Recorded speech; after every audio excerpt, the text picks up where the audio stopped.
And here we go. I don't know how well the live on Facebook's gonna do, but I'm down. We're gonna see. Yeah. Meta's way different than TikTok. I'm gonna have to wash my mouth for sure on this. You ain't fucking lying. Ashley, start cussing. Where is the damn... There it is. All right.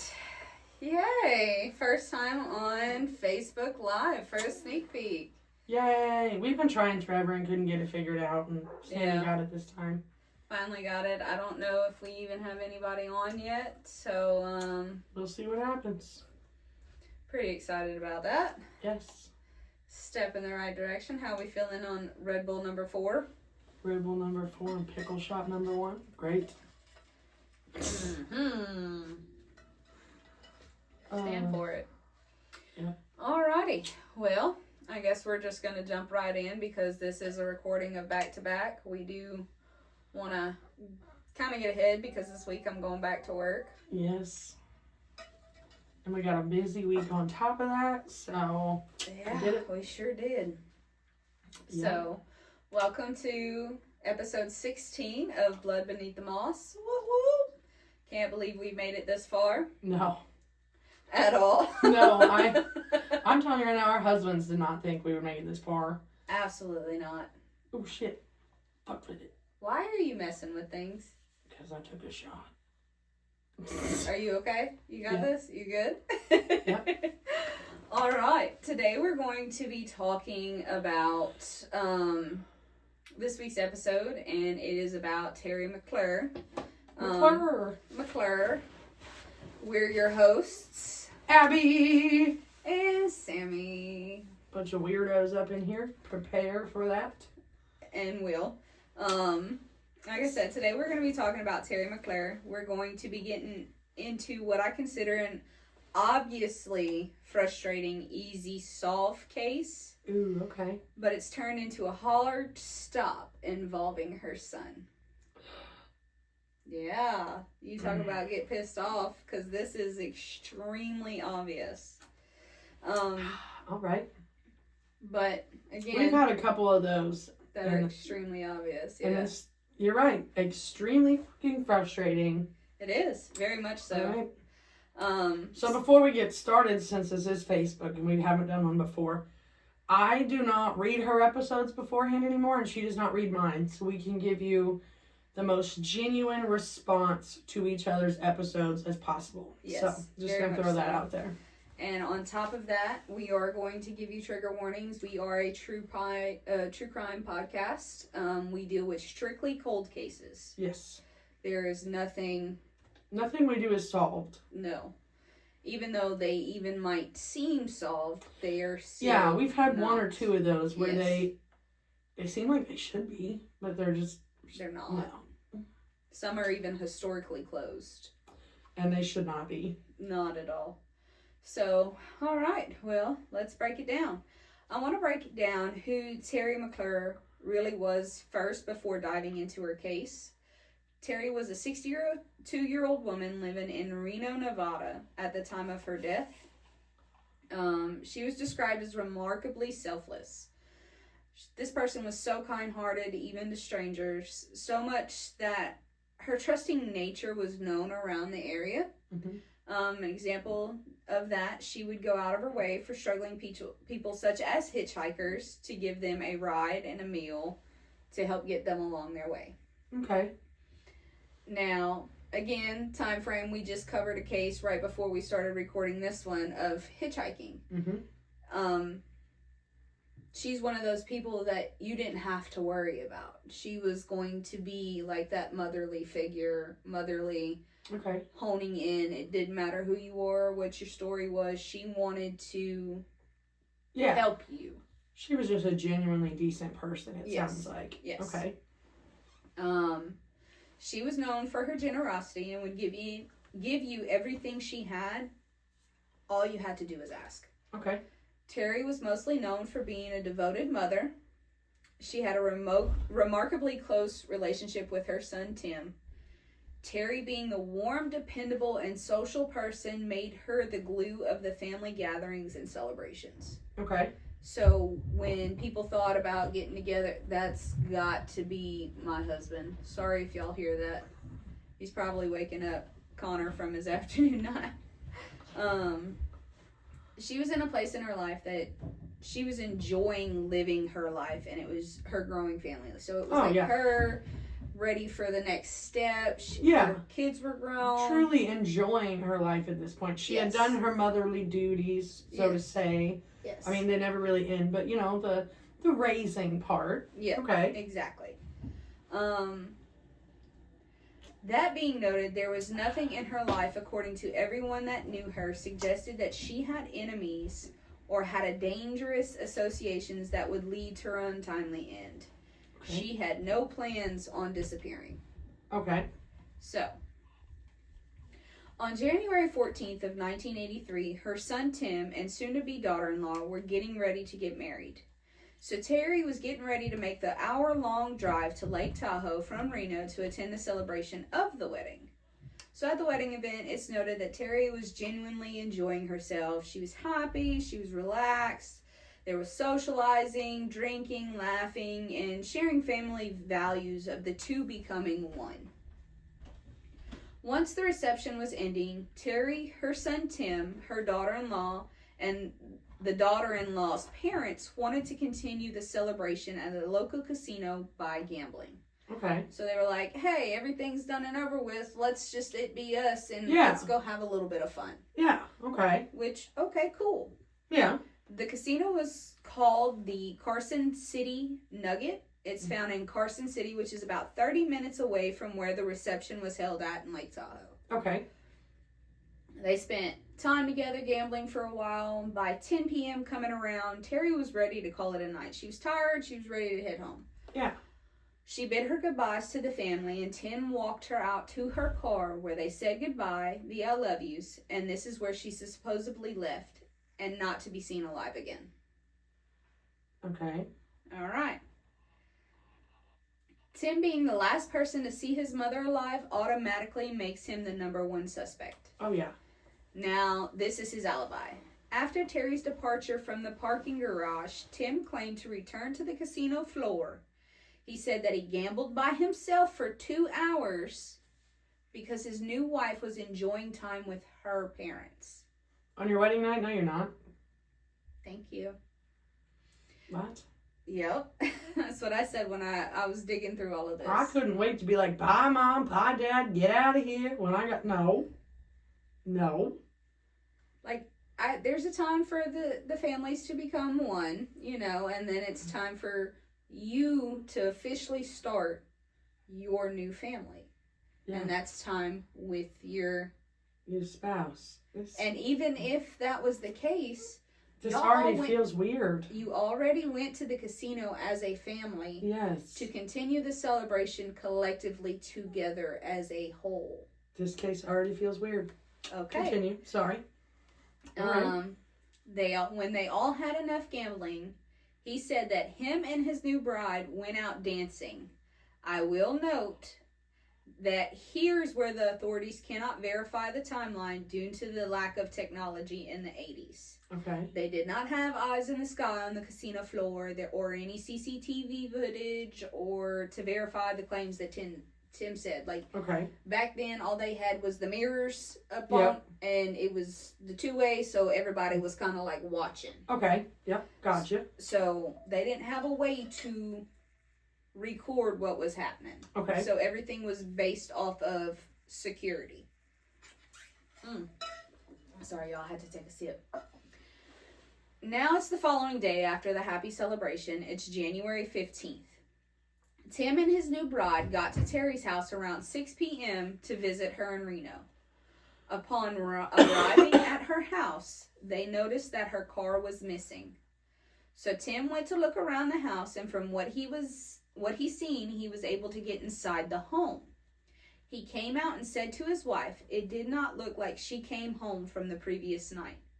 They went in collectively, making phone calls to her known social circle, asking anyone had they seen or heard from his mother.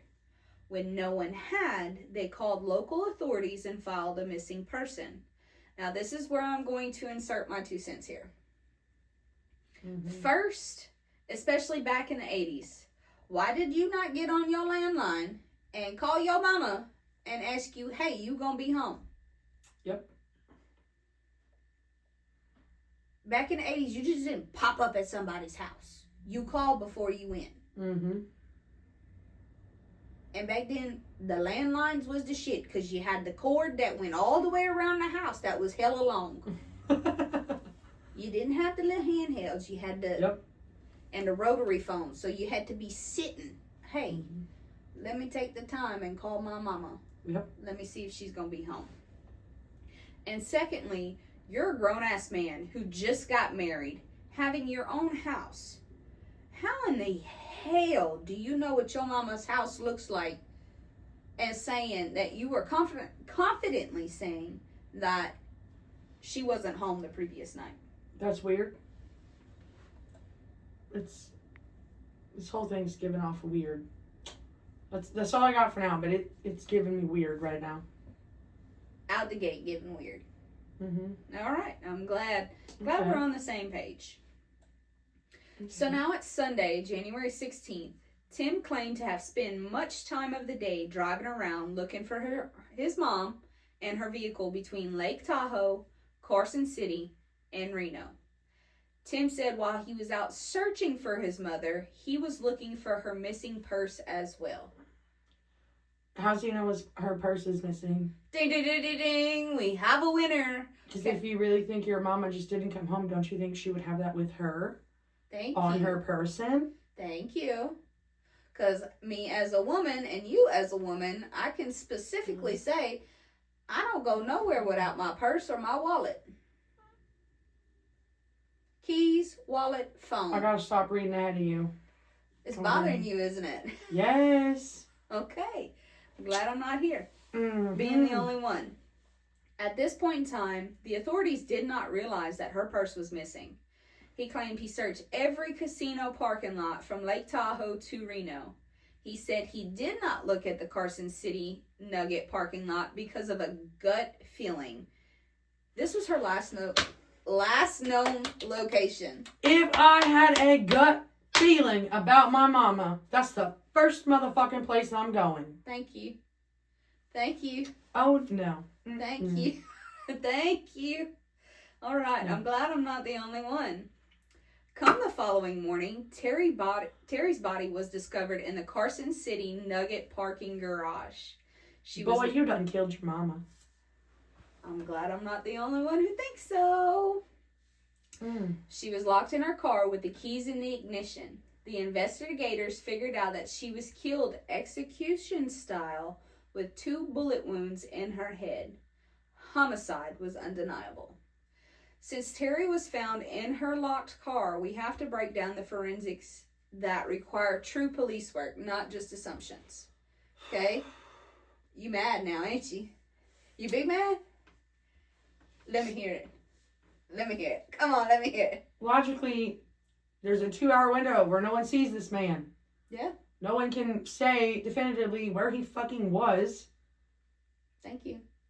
Your mama is in the spot you had a gut feeling fucking was, that you refused to go look. Mm-hmm. And the killer had the afterthought to lock her car back. Duh. Well, if she was in my opinion, if she was shot execution style, she's seen her killer.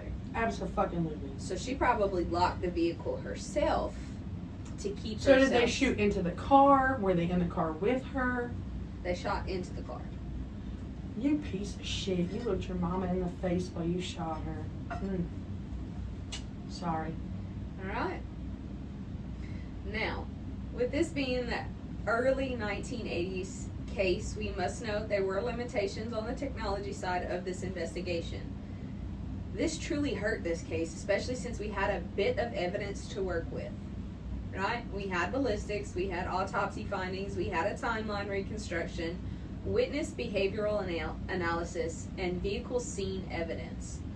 So this should be solvable. Very much so. All right.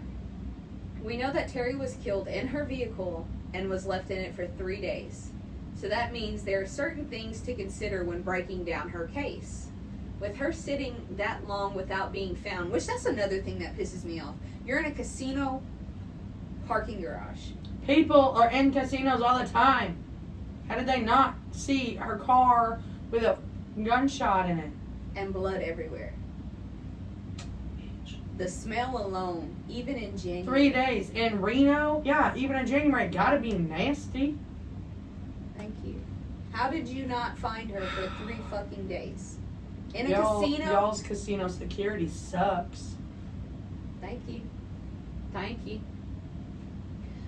With her sitting that long without being found, this creates serious issues for forensics. You must now take into consideration the temperature fluctuations in the desert area in January, the contamination risks, the loss of trace evidence, and figuring out the time of death. With her being shot in the car, naturally we don't see any signs of struggle. This indicates there was an element of control with the victim/victim profile, the killer/victim profile, but the killer being in a public area, there had to be a quickness about the whole thing. Yeah. Like, you had to been in, out, on with life if you left her there, right? So, this also gives me insight that she was caught off guard. Yeah. She didn't expect her killer to kill her. And so, this piece of evidence, when dealing with gunshots and stuff like that, it shows that it's personal.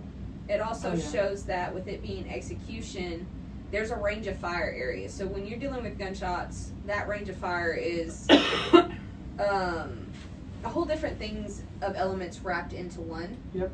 So range of fire term is used to describe several types of evidence, like I said, all wrapped into one category. So the terms and evidence wrapped up into this terminology are stippling, soot deposits, powder burns, blowback splatter. Mm. So you have several things that you have to consider when you're dealing with that, especially with it being such a close proximity. However, we might have this insight. The authorities never release this forensic evidence. This is just off of basic knowledge, knowing that she was shot in the parking garage at close range. Okay. You're going to tell me, sorry, I'm taking a break for a second.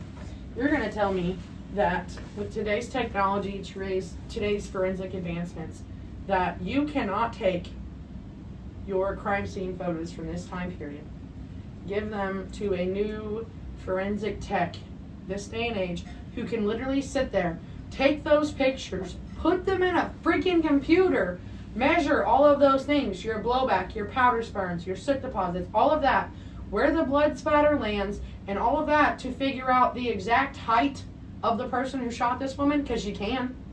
You motherfucking can. You want to wait until after the case is finished to discuss this again? Sorry. I'm loving the energy, because, like, I didn't know how to take your case because, like I said, we were recording back to back. I didn't know how to take your case prior because it dealt with so many kids. Mm-hmm. It made me angry, but it made me angry on, like, mom level. Yes. This makes me angry on, like, don't fuck with my mama level. This makes me angry in, one, the lack of common sense that should come with this. 2, the way that it was handled.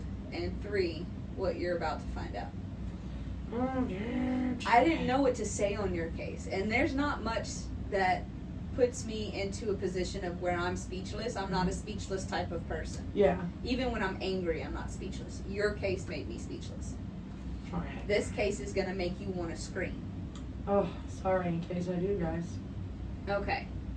However, we might have this insight. Like I said, authorities never release this forensic evidence. So this is the parts of Terry's murder we will never fully, truly understand.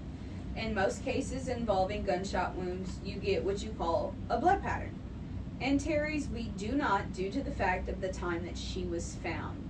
The evidence was considered tainted. Tainted in the way that the blood had pooled congealed and decomposition had already begun. And the environmental conditions altered the finer blood evidence, so we couldn't break it down in the ways that we needed to back then. Okay. All right.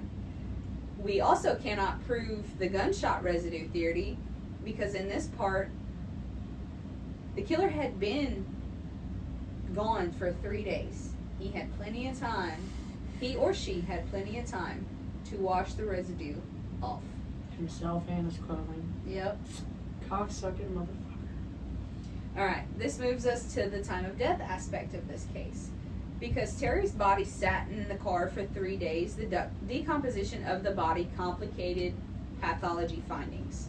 The body's temperature evidence becomes useless because rigor mortis timing became unreliable. And lividity interpretation became harder to pinpoint. With all of this in play, the medical examiner could not determine the time of death with precision. Only speculation. He can guess and be like, well, it looks like she's been here a couple days. In other words, you sack of shit that are a son, if you would have went with your gut instinct, would have been different.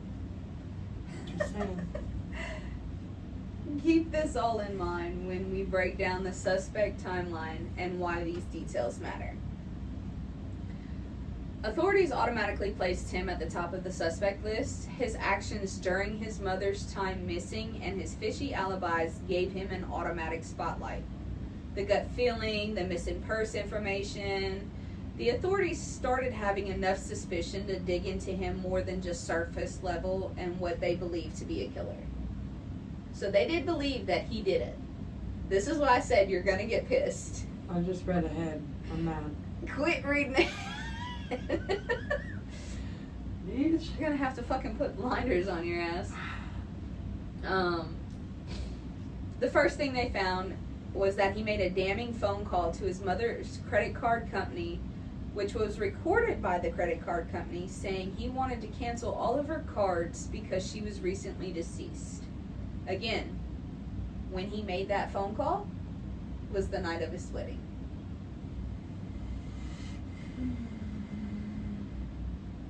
You got anything to say? Not yet. Okay. I laugh because her face, not because of the situation. As time goes by, the authorities find out that Terry had taken out a life insurance policy on herself about 6 months prior to her death. It was for $5,000 in the 80s. Now, if you look at that in today's value, it's about $16,500. So you've got $16,500. That's not a small amount, but it's not a big amount either. Mm-hmm. But it's enough to be like, hey, that could change any financial issues. Mm-hmm. Tim and his sister had to split this. So again, it's not a big chunk of change. No, that's $875. Yep. But again, it's still enough to, what if he had medical bills? What if he had this? He just paid for a big ass wedding. Could have got his money back. You know, there's motive that the detectives and authority were looking at that was. Okay. When questioned about this being his motive for his mother's death, Tim claimed that it was far too low to be a motive to kill his mother. I don't know about you, but if that was what today's value in money, I have heard people doing worse for less. Yep. After finding about this angle, the authorities brought Tim and his new bride in to take a polygraph test. Upon studying the results of the test, it showed deception on both parties. Surprise, surprise. That bitch was never with her mama and daddy. She got them motherfuckers to lie for, and she helped her stupid fucking husband. I did find a piece of the results, and it was discussed in normal terms, in layman terms. Tim's wife was asked if she knew who killed Terry. She failed that question with flying colors. Because it has to be yes or no answers, right? The actor, just yes or no. She said no. Piece of garbage. She failed that answer. Flagged immediately. Alright. Some time had gone by without any answers to Terry's murder. Tim took it upon himself to contact a television show, which we all know as Unsolved Mysteries. Go ahead, say what you gotta say. I see your face, so just say it. It's another one of those obvious signs that you're suspect. I'm gonna make them think there's more to it, so let me just interject myself right into the middle of this shit. Feel better? Yes. Okay. No. He contacted the show Unsolved Mysteries in 1989. He would hope that they would help reach people who were in the area at that time to come forward in hopes to corroborate his alibis. Ironically, this is what led to his arrest in 1992. I love how you just did your eyebrows. That makes me happy. That makes you happy? Some new tips and leads finally had resurfaced, and this is where the time of death matters. The prosecution was dependent on his timeline structure. They were looking for certain factors to prove that Tim actually did kill his mom. Without a structured time of death, it would play into the defense attorney's favor. The prosecution lacked key components to take this case any further. These components are a murder weapon, valid DNA evidence, reliable time of death, eyewitness statements, blood transfer proof, and a ballistic connection. You got all that, right? Uh-huh. To get any of all of this, you need the murder weapon.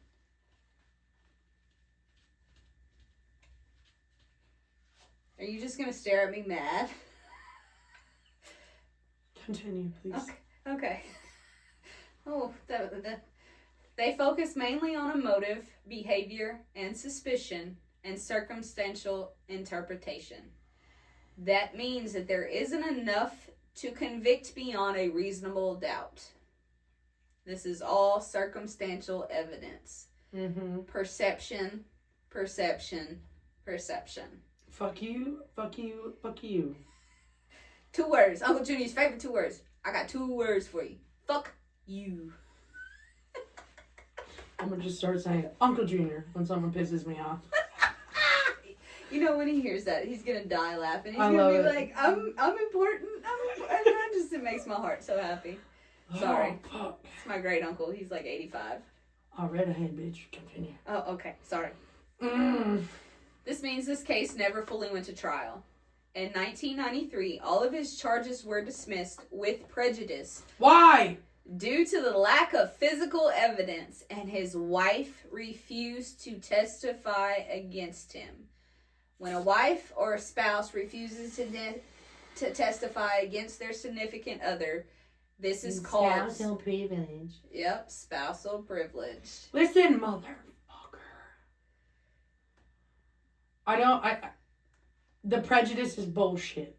It should have been, yeah, go ahead and dismiss it. Without prejudice. What? So, when you get that, what all this means is that he can never be charged again, regardless of new evidence. So, say they got the DNA evidence, right? Say they found the murder weapon. Ballistics Y'all match. cops and district attorneys are fucking stupid. You feel better? No. Okay. Anytime they dismiss something with prejudice, when it's as clear, cut, and dry as this is, you just need one sliver fucking piece of evidence. Fuck you, don't do that. They could have held the charges on. Like, For years. He could have been released and still held charges. Innocent until proven guilty, and that leads to conviction. He could have held charges on him. This one makes me angry. I knew it would. So this whole case is truly a hassle. We know that Tim was the last person to see his mother, but it's not legally enough to do anything about it. It's just circumstantial nature. You can put, it walks like a duck, talks like a duck, it's a fucking duck. But unless you have feathers and a beak and webbed feet, they're not going to call it a duck at this point in time. The polygraphs don't have to be used in court. The wife didn't want to help. It honestly makes you wonder what this piece of shit human had over these women in the end, or what he wanted out of it all. I'm going to change that real quick. So you said the polygraphs don't have to be. Polygraphs cannot be used in court. They can. But they're also admissible if it's... inadmissible. However you say it. They're inadmissible no matter what they say. They can be used to try and sway a jury's opinion. Yes. But they cannot be presented as fact. Nope. But they both failed the polygraph. And that's something I want to do. Like, I want to rent a polygraph machine, get taught how to use it, and then us ask simple yes or no questions to see if it's as hard as what they think it is. Don't ask me no questions, bitch. It's just yes or no questions. Nothing. Do you love me? Yes. Okay. Well, yes, but if you ask other stuff, I don't know if it's going to be good. We'll find out. I got to answer truthfully, and I don't know if I want to do that. It's fine. It's fine. I really want to do that. Because it's only like $175 to rent the equipment to see if it's, you can prove a polygraph or not. No. What you hiding? I don't think anything bad, but it might hurt some feelings. Fuck it. Let it ride.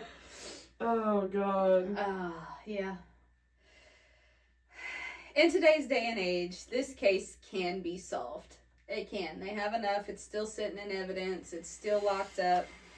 Yeah, but I feel like there's no rush to solve it because They're never gonna solve it because they can't charge anyone. Now, I mean, okay, this is where it's fucked up. They might not be able to charge him, but if his wife knows exactly what happened and it's hidden all these years, and they could prove that, they could charge her, and then they can charge him on another.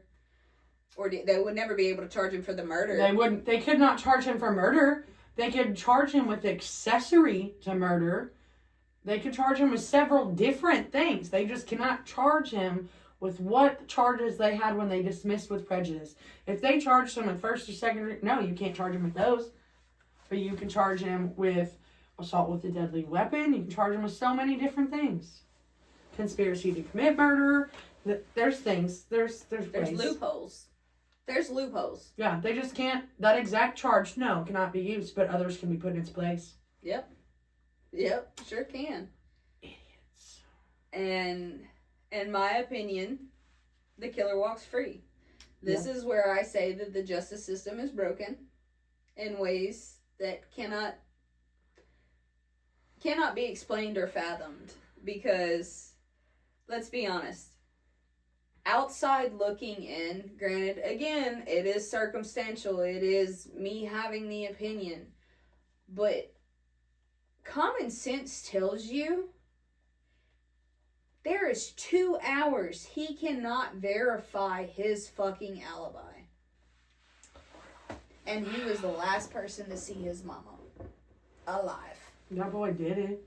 He calls her credit card company to cancel her cards because she was deceased the night of his wedding. Sounds like an episode of Snapped. It does, doesn't it? It does. It sounds like an episode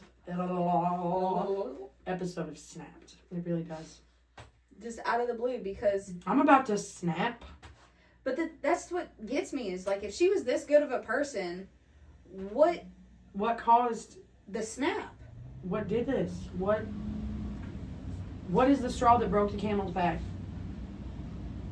Because a wedding night, I remember my wedding night, my whole family was so excited.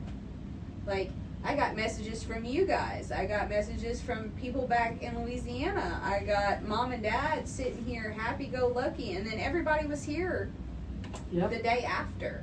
Yep.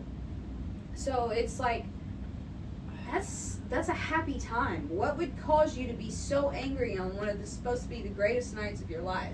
You're a human piece of garbage. You're not wrong. Being that we pretty much know it was him and they can never charge him, this case will remain closed because the justice system, who has charged people for a lot less, let him go free due to being circumstantial. And y'all dismissed with prejudice instead of without prejudice, like a bunch of fucking idiots.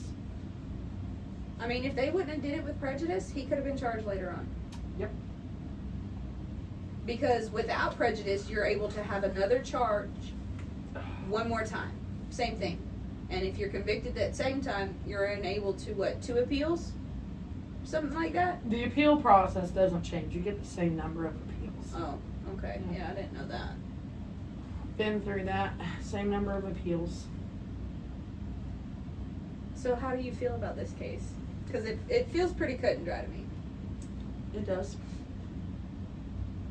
Coming from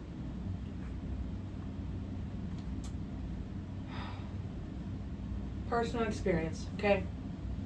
When my cousins were murdered, the man who did it claims first one he claims he didn't do it, but anyway, the two that corroborated that he did do it state that he threw the gun in the Mississippi River. That gun has never been found to this day. But the man didn't. They charged him. They literally could not tie him directly to the gun because they couldn't find it that killed them. Tell me how that makes sense. Yeah, it doesn't. Same fucking thing. They don't have one here. That growl though. Girl. This one does bother me a lot. There is no reason whatsoever that I can see, even from your circumstantial evidence, yeah it is, whatever, that you dismissed with prejudice.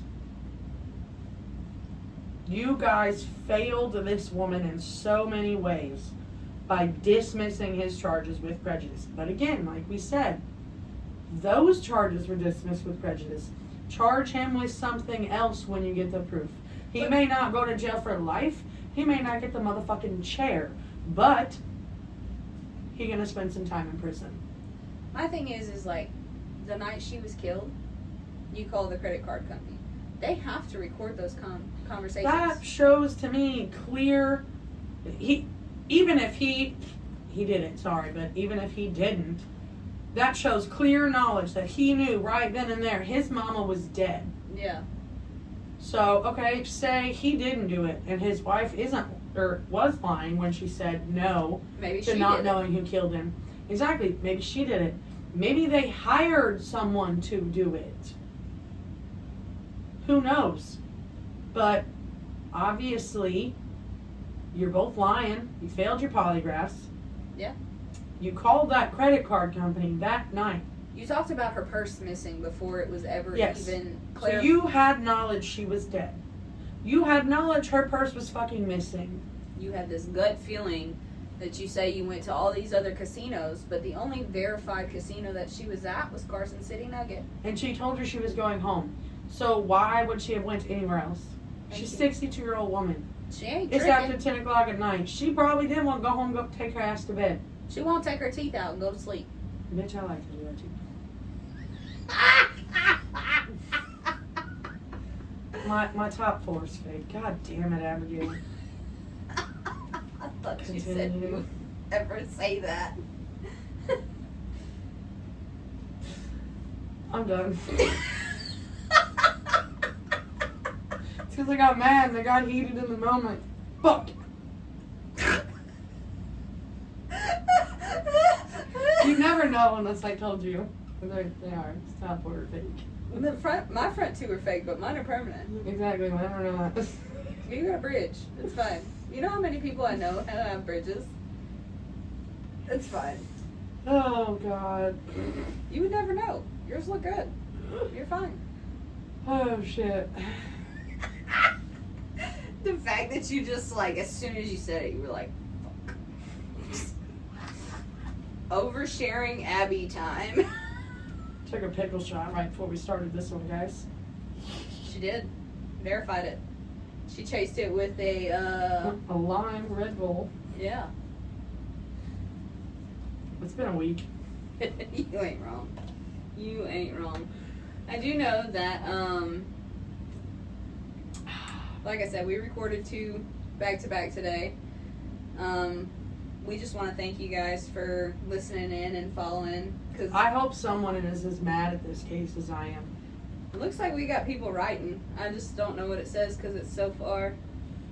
But you guys rock. Like, you really do. We didn't think that we would make it as far as we have.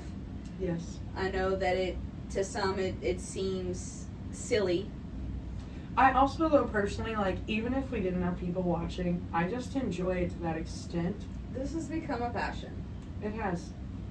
Getting to talk about these people and bring light to their stories again, plus get to throw in our own little theories, our own allegedlys. Allegedly. Yeah. Oh, excuse me. It's them fucking Red Bulls, bro. The fucking pickle shot. But we do appreciate you guys. This is something that we, honestly, on a whim, we're like, hey, you want to do a podcast? Fuck yeah, let's do it. And it's turned into something we do. Obviously, you see our little podcast room, something we really do enjoy. We do. Don't have any plan on stopping anytime soon. I don't think you're not allowed to quit, and I'm not allowed to quit. No. So I might get mad at you, you might get mad at me, bitch, but we got shit to do. Yeah, facts. Suck it up. Nut up, buttercup. Uh, But this is big for us, and yes. especially being an independent podcasting. Like, we have no sponsors. Everything comes out of us. So we want you guys to like, follow, and share as Yes. much as possible so we can get out there and possibly go further with this and give you the information and the access that we can't access Yes. as independent podcasters. yes. We can get a lot. We can. But Some of the stuff we've been able to dig up on these cases we've done is crazy. I've even gone as far as like messaging like police departments and Me stuff. too. Yeah. And it's some of them has worked in my favor. Some of them have not. Some of them I get laughed at, and it's fine. Doesn't bother me. You laughed at? I got laughed at. Like, one was like, ha ha ha. I was like, fuck you, dude. I'm not going to shout out anybody's police department on that one, but it's great. I was pissed because I called. Like, I literally wanted to find if I could get information and get the honest reviews from the case in the counties. Sheriff said, yeah, you're funny. Wait. Dick. I was pissed. Dick. But as independent podcasters, there's a lot more legwork than what it would be if we had sponsors and stuff like that. Because then we could have people come in and be like, hey, let me do this for you, and this is what you need to cover because this is what your email says and this is what case they're looking for. Yeah. And if we ever get to that point, between Jessica and my sister, they're hired. Yes, absolutely. Yes. Jessica! Dylan! It's me, Jessica! I'm in here! She's gonna kill us. Yes, she is. That's okay. I love her to pieces. Yes. But as far as it goes, like I said, we really just need you guys to like, follow, and share as much as possible. If it says write a review, we're begging 5 stars, even if you don't like us. And if you don't, just be honest and click 5 stars anyway. I'd do it for you. I would. Like, say it was some strange off the street. And they were asking for the same things we're asking. Okay, had another moss walker or whatever. You did? I had the Casey's the other day. And, I mean, this lady knows Cole. Because he's in there every morning before he goes to work. But she goes, oh, by the way, love you and your sister's podcast. And I go, what? You actually watch it? It makes me so happy. I'm so excited. I love hearing moss walkers in the wild. Yes. Makes me happy every time someone's like, hey, I saw your podcast. I'm like, did you like it? Did you? Did you? Like the fucking dog like, from follow, Up. and share, motherfucker. we do put a lot of hard work into this. We do go out of our way to try and make it to where it's more if you don't like profanity, this ain't the podcast for you. All the fucking podcasts we listen to, I swear, has cussing in it. So if it offends you, I'm sorry. I'm not gonna change. I don't give a shit if I offend you. Well, what you gonna do? Cancel me? I'm not a snowflake, so. How are you gonna cancel somebody who's self-promoted? Don't ask me what we spent on this shit so far. We done built a whole room. We done spent some money. Yeah, we have. A lot of time, effort, blood, sweat, and tears in this process. DIY projects and such. Look, our chairs came out bitching. I ain't even mad I know, at I them. love them. I ain't even mad at them. And they're comfy. But seriously, thanks for watching. We appreciate you. Yes. And we hope to do more Facebook Lives, for sure. Yeah, this is our first Facebook Live. Again, it's been finicky, so we're glad that we're able to do that. And maybe, hopefully, here soon we can do more. I can hear you. It just started to hurt my ears, bitch. It's so weird to hear you when you take off and we're still talking. Because you hear me outside of it, too? Yeah. Oh. But anyway, thanks you guys. Yes. We'll be dropping episodes tomorrow. Episode 12. Boys Arkansas. Yep, Boys on the Tracks. So we'll get with you.